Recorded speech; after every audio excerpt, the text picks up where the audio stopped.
नमस्कार दोस्तों आज हम बात करेंगे एसएससी सीजीएल एग्जाम के बारे में।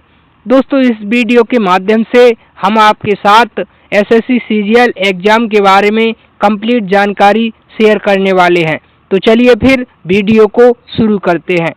दोस्तों एसएससी का जो एग्जाम होता है इसका पूरा नाम होता है staff selection commission combined graduate level exam. दोस्तों इस एग्जाम को एसएससी ही कंडक्ट करवाती है, यानी कि स्टाफ सिलेक्शन कमीशन।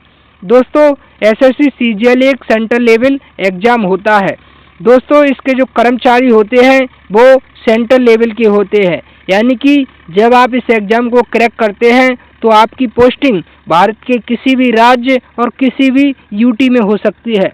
दोस्तों ये कर्मचारी होते हैं वो ग्रुप बी और ग्रुप सी लेवल के होते हैं। और दोस्तों ये कर्मचारी होते हैं, इनकी पोस्टिंग बड़े बड़े डिपार्टमेंट और मिनिस्ट्रीज में होती है, यानी कि वहाँ पर ये बड़ी बड़ी मिनिस्ट्रीज और डिपार्टमेंट में काम करते हैं। तो दोस्तों चलिए हम अपने अगले पॉइंट की तरफ बढ़ते हैं। दोस्तों जब बात आती है क्वालिफिकेशन की, तो दोस्तों इसके लिए आपका ग्रेजुएट होना अनिवार्य है, यानी कि आपके पास ग्रेजुएशन की डिग्री होनी चाहिए, चाहे वो ग्रेजुएशन बीए हो, बीएससी हो या फिर बीकॉम हो या फिर इसके अलावा कोई और भी हो सकता है, इससे कोई फर्क नहीं पड़ता। सेकंड चीज़, किसी भी स्ट्रीम के साथ साइंस कॉमर्स आर्ट इससे कोई फर्क नहीं है। दोस्तों परसेंटेज की कोई आवश्यकता है क्या? तो दोस्तों इसमें परसेंटेज की कोई आवश्यकता नहीं है, लेकिन दोस्तों आपकी जो कॉलेज और यूनिवर्सिटी है वो मान्यता प्राप्त होनी चाहिए। तो दोस्तों चलिए हम अपने अगले पॉइंट की तरफ बढ़ते हैं। Age limit. दोस्तों एज लिमिट की बात करें तो मिनिमम एज 18 वर्ष होनी चाहिए, मैक्सिमम एज 27 वर्ष होनी चाहिए।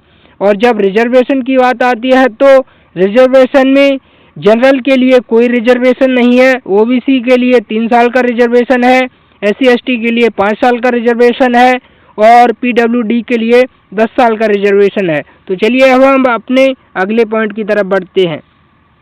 अप्लाई कैसे करें? दोस्तों इसके लिए सबसे पहले आपको अप्लाई करने के लिए ssc.gov.in की वेबसाइट पर जाना होगा। उसके बाद आपको अपना OTR करना होगा, यानी कि वन टाइम रजिस्ट्रेशन, और फिर दोबारा जाकर आपको अपना पूरा रजिस्ट्रेशन करना होगा। दोस्तों अप्लाई फीस की बात करें तो जनरल OBC EWS के लिए 100 रुपये की फीस लगती है। फीमेल SC ST PWD के लिए कोई भी किसी प्रकार की फीस नहीं है। तो चलिए फिर दोस्तों अगले पॉइंट की तरफ बढ़ते हैं। Exam pattern. दोस्तों जो इसका एग्जाम पैटर्न होता है वो कंप्यूटर बेस्ड होता है, यानी कि आपको कंप्यूटर के द्वारा इस एग्जाम को देना होता है। दोस्तों इसके जो पेपर होता है वो MCQ टाइप होता है, यानी कि 4 क्वेश्चन में से एक क्वेश्चन सिलेक्ट करना होता है। दोस्तों इसका जो एग्जाम होता है वो 2 चरणों में डिवाइड होता है। पहले चरण को हम टायर 1, दूसरे चरण को हम टायर 2 के नाम से जानते हैं। पहले पेपर में 4 subject English, maths, reasoning, GK GS होते हैं। 100 क्वेश्चन के होते हैं और 200 अंक होते हैं। प्रत्येक क्वेश्चन के लिए 2 अंक होते हैं। सेकंड पेपर 120 क्वेश्चन का होता है, इसमें 390 अंक होते हैं। दोस्तों इसके अलावा 2 पेपर और भी होते हैं, एक कंप्यूटर और एक स्किल टेस्ट। दोस्तों जो कंप्यूटर का टेस्ट होता है वो क्वालिफाई नेचर का होता है और स्किल टेस्ट में आपको टाइपिंग करनी होती है। दोस्तों और जब बात आती है पोस्टिंग की, मतलब हमें कौन सा पद मिलता है, तो इसमें पोस्ट हैं income tax inspector, excise inspector, assistant section officer, CBI sub inspector, GST inspector, preventive officer.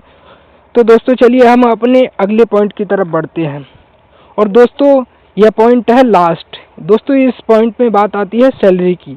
तो दोस्तों हमें सैलरी कितनी मिलेगी? तो दोस्तों अकॉर्डिंग टू 7th पे कमीशन के अनुसार हमारी जो इन हैंड सैलरी होगी वो 80,000 प्लस होगी। दोस्तों इसमें कई सारे अलाउंसेस भी मिलते हैं, लेकिन जो आपकी बेसिक पे होती है वो 44,900 होती है। तो चलिए फिर दोस्तों इस वीडियो को यहीं समाप्त करते हैं। धन्यवाद।